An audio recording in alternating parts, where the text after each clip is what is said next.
many lives has been lost and more than 30 plus houses destroyed by this cloudburst. तो इसका कारण से ये टीम हमारा बड़ा भैया लोग है इनिशिएट किया इस चीज़ के लिए।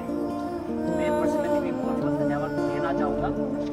तो एक टीम चांगलांग में कर रहा है और हम आज जरापुर में कर रहा है। दोनों भी डूइंग खरसंग है जो तो जितना भी देख रहे हैं दोस्तों आप लोग आइए डोनेट कीजिए for the cause people in need जो फाइनेंशियली बहुत ज़रूरी है तो इसके लिए मदद के लिए आपको